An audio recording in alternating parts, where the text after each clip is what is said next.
Welcome back to ருஜி boys.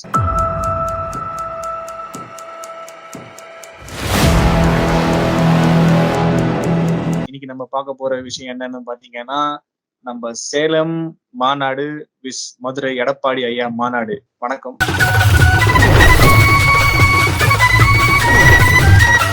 நீங்க எப்படி இந்த எடப்பாடி விஸ் டிஎம்கே எப்படி நீங்க பாக்குறீங்க? 2 மாநாடும் ஒரே மாதிரிதான், பெருசா எதுவும் வித்தியாசம் இல்ல. அங்கேயும் சாப்பாடுக்கு அடிச்சிட்டு இருந்தாங்க, இங்கேயும் சாப்பாடுக்கு அடிச்சிட்டு இருந்தாங்க. 2ம் ஒரே மாநாடு தான். எப்ப பார்த்தாலும் சோறு சோறு சோறுன்னு. இதுல ஒரு எடப்பாடியோட மாநாடுல வந்துட்டு அம்மாவுக்காக பல பேர் வந்தாங்க. அம்மாவுக்காண்டி விசுவாசிகள் வந்து நிறைய பேர் வந்தாங்க. இதுல நம்ம ஸ்டாலின் ஐயா நடந்த மாநாடுல வந்து அவருக்காண்டி வராட்டினாலும் காசுக்காகவும் நல்ல சாப்பாடு, டிஷர்ட் அது இதுன்னு கொடுத்து நிறைய பேர் வந்தாங்க. இது 2ல எது ஒரு நல்ல மாநாடுன்னு கேட்டா எனக்கு 2மே இல்லைன்னு தான் சொல்லுவேன். ஏன்னா 2மே ஒரு சண்டை, ஒரு கலவரம்.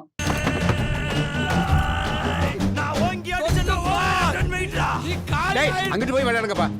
ஒரு நல்ல ஒழுக்கமா முடிஞ்சதா ஒரு செய்தி வந்துச்சான்னு பார்த்தா இல்ல. தினத்தந்தி நியூஸ் சேனல்ல கூட இந்த மாநாடுல நடந்த பிரச்சனைகள்லாம் எடுத்து போட்டாங்க. அதுலயே டிஎம்கே மாநாடுல இவ்வளவு பிரச்சனைகள் நடந்துச்சுன்னு மக்களுக்கு தெரியப்படுத்தும் போது, அப்ப இந்த மாநாடு எப்படின்னு பார்த்தோங்க, மதுரை மாநாடு உங்களுக்கு சொல்லவே தேவையில்ல. டன் கணக்குல சாப்பாடு செஞ்சு அது வேஸ்டா தான் போச்சு. 2 மாநாடுமே மக்களுக்கு பயனுள்ளதா இல்லைன்னு தான் எனக்கு தோணுது, சாப்பாடு விஷயங்கள் அப்படின்னு பார்க்கும்போது. அதே மாதிரி இந்த ரீசெண்டா நடந்த டிஎம்கே மாநாடுல பாத்தீங்கன்னா, கொஞ்சம் கூட ஒரு குற்ற உணர்ச்சியே இல்லாம அந்த அவங்க கொடுத்த டிஷர்ட்டை போட்டுக்கிட்டே ஒயின் ஷாப்ல அவ்வளவு பேர் கூட்டம் அடிச்சுட்டு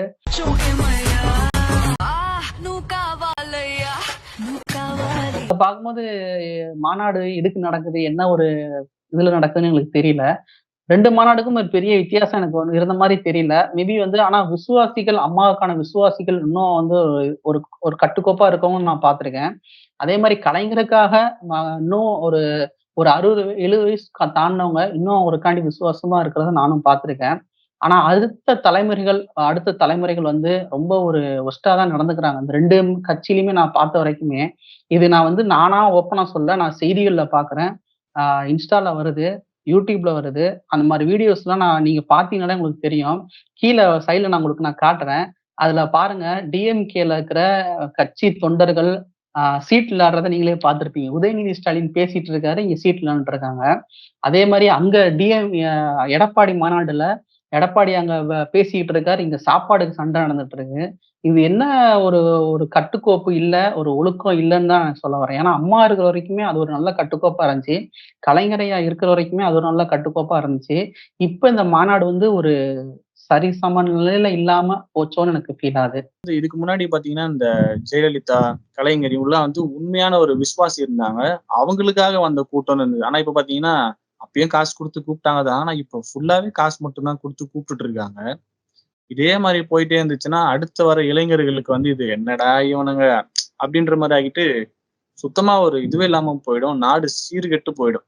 இப்ப கூட பாத்தீங்கன்னா, ஒன்னும் பெருசாலாம் இந்த 2 ஆட்சியுமே எதுவுமே பண்ணல. சும்மா அந்த டிவில வர விளம்பரம் இதெல்லாம் காமிச்சு இந்த ஃபர்ஸ்ட் அந்த காலத்துல காமராஜர், எம்ஜிஆர் பண்ணது சாப்பாடு குழந்தைங்களோட சாப்பிடுறதெல்லாம். அதெல்லாம் இப்ப வந்து உதயநிதி ஸ்டாலின் போட்டு, இப்ப ஒரு அடுத்த சிஎம்ன்றதுக்காக இந்த சேலம் மாநாட்டையும் போட்டு, இவங்க வேற லெவல்ல இதை காட்டுறாங்க. பணத்தை வாரி கொட்டுறாங்க. இவர் அடுத்த தடவை சிஎம்மா ஆவாரா?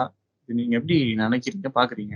இது சிஎம் ஆகுறது வந்து கொஞ்சம் கஷ்டம் தான். ஏன்னா இதுக்கு முன்னாடி தேர்தல்ல மக்களே வந்து வேற வழி இல்ல, ஸ்டாலின் வந்தே ஆகணும். ஏன்னா அம்மா இருந்தாங்க. அம்மாக்கு அப்புறம் அம்மா இறக்கும் போதே நிறைய பிரச்சனைகள். ஓபிஎஸ் போய் சமாதியில உட்கார்ந்தாரு, அவரோட பதவி போயிருச்சு. அதுக்கப்புறம் சசிகலா அம்மா ஜெயிலுக்கு போனாங்க, திரும்ப வந்தாங்க.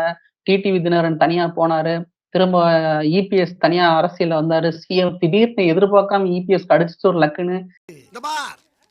நான் அடிச்ச மணி கடவுளுக்கு கேட்டு சொல்லியோ, கவர்மெண்ட்டுக்கு கேட்டுருச்சு. அடிச்சாம்பார் அப்பாயின்மெண்ட் ஆர்டர். சிஎம் ஆனாரு. சோ மக்கள் வந்து அதுல ஒரு மன குழப்பத்திலேயே ரொம்ப இதாயிட்டாங்க. என்னடா இது, அம்மா ஆட்சி இப்படி இருந்துச்சு, அம்மா இறந்த உடனே இப்படி நடக்குது, சரி இதுக்கு மாற்று வேற வழி டிஎம்கே தான் அப்படின்னு ஸ்டாலினுக்கு அடிச்சாங்க ஓட்டு. இதுக்கு அடுத்த வர எலக்ஷன் வந்து எப்படி இருக்கும்னா, பயங்கர போட்டியா தான் இருக்கும். ஏன்னா வந்து முழு வீச்சுல இப்ப வந்து சீமான் இறங்கிட்டாரு.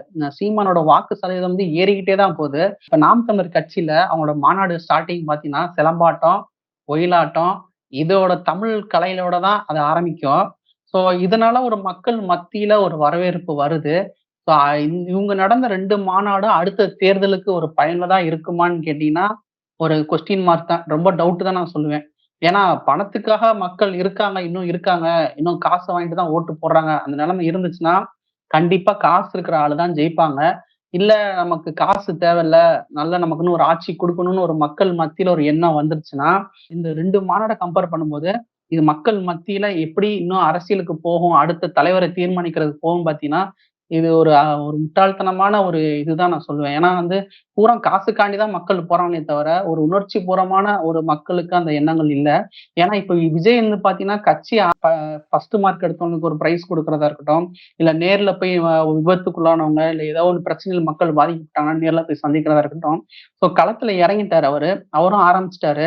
இன்னும் 2 வருஷத்துல அவருக்கும் ஒரு வாய்ப்புகள் வரலாம். ஆனா இந்த மாரி மாநாடுகள மட்டுமே நம்பி ஜெயிப்பாங்களான்றதா அது ஒரு பெரிய கேள்விக்குறி தான். மக்கள் மக்கள் மனநிலைமை எப்படி இருக்குன்றது நமக்கு அப்பதான் தெரியும் எலக்ஷன் டைம்ல.